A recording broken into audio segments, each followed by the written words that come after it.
This week's cooking video is going to be something very simple. It's going to be simply steak and chips. I've got a nice bit of ribeye steak there. I've got some chips already prepared. I've done them 11mm square and about 75mm long. But what I am going to make is a peppercorn sauce. The first thing I'm going to do is make the sauce. So we'll move the chips to one side, the steak to one side. The ingredients for the peppercorn sauce, obviously black peppercorns, butter, plain flour and milk and a dash of Worcester sauce. Before you use the peppercorns, they must be cracked, that is crushed, to allow the pepper flavour to come out into the sauce. There's several ways of doing this. You can use a mortar and pestle. I prefer to use this method. I'm going to put the peppercorns onto a sheet of clean paper. This is then folded up. Once that way, the edge is folded in, and that piece there folded in, so we've got a nice secure parcel. As you can see, I'm using my bed protector to make sure I don't damage Deb's bench. The peppercorns are simply placed into the arbor press. If you haven't got an arbor press, I suggest you get one. This is then used to crack the peppercorns with. It won't take a great lot of force, because all you want to do is basically break them. You don't want to crush them into a fine powder.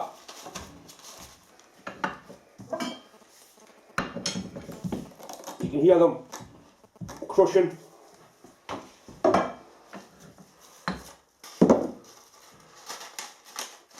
Give it one more, just to make sure we've got them all. This is quite a handy tool. It's good for fitting bearings. You can do it for broaching as well, but it's also very handy for crushing pepper. And look and see what sort of result we've achieved.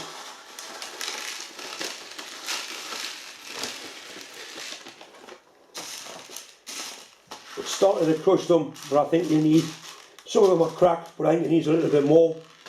I think one of the problems I had originally was the handle wasn't at the right angle to get a decent amount of weight on it.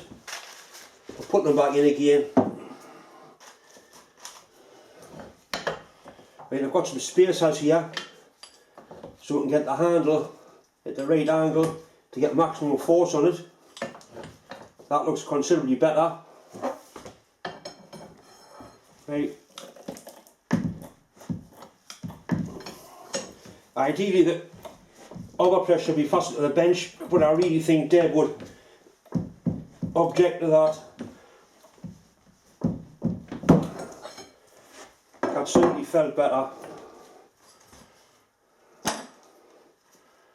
Right, we'll have another look. And this time there's been a lot more damage done, and the peppers have been cracked very nicely. Lovely smell of black pepper. There's more than half the peppercorns there have been crushed, which is what we need for our peppercorn sauce. Some recipes for peppercorn sauce, you need to use cream. This one you don't. I'm going to use butter and flour instead.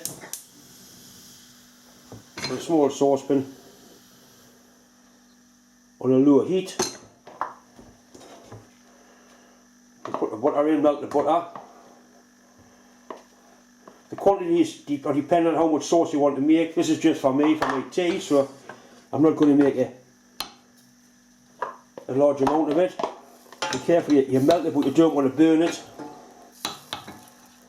Once again, it's not what you call health food, but to have steak and chips with this sauce once a week, I'm sure it won't do you any harm at all.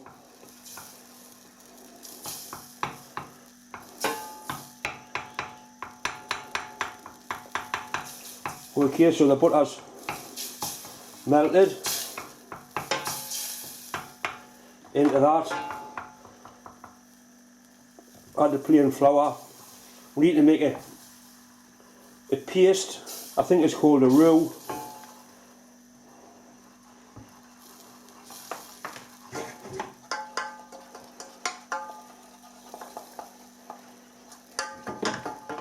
Right, that's thickened up quite nicely. Just take it off the heat for a minute or two.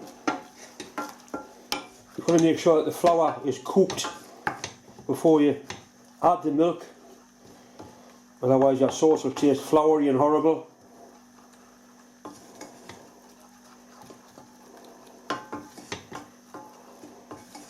Right, into that a dash of Worcester sauce. That gives it a nice bright sparkly taste, a little bit of zing. Into that, very slowly add the milk.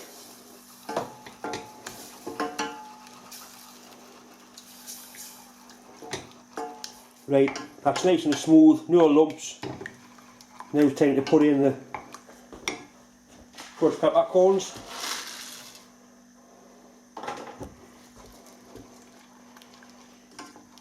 This is then allowed to simmer. You do not want to boil it, just let it simmer gently away. Before the steak's cooked, it's seasoned with a little bit of salt and pepper. Not too much pepper because I have got a peppercorn sauce.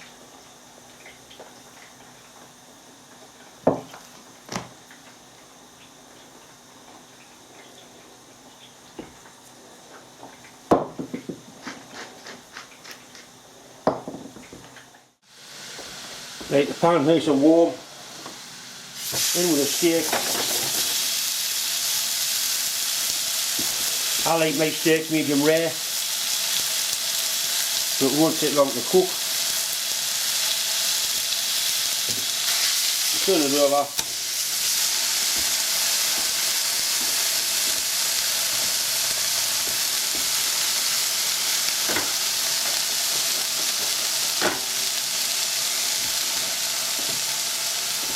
While I'm cooking this, the chips are resting. The chips have been cooked once already.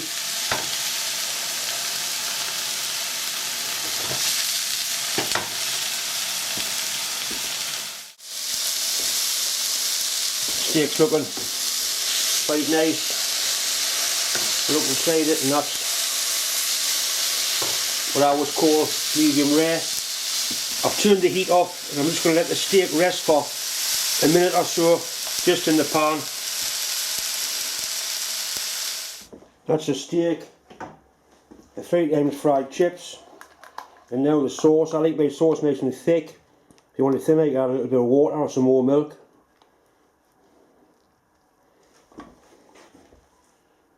Once again, it just remains to say, thanks very much for watching, thanks for subscribing, and bon appetit, bonny lad.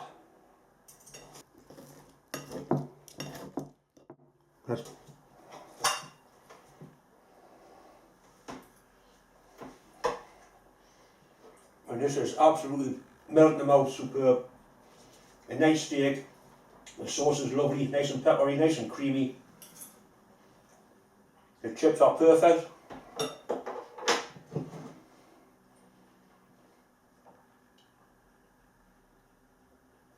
And the wine's not bad.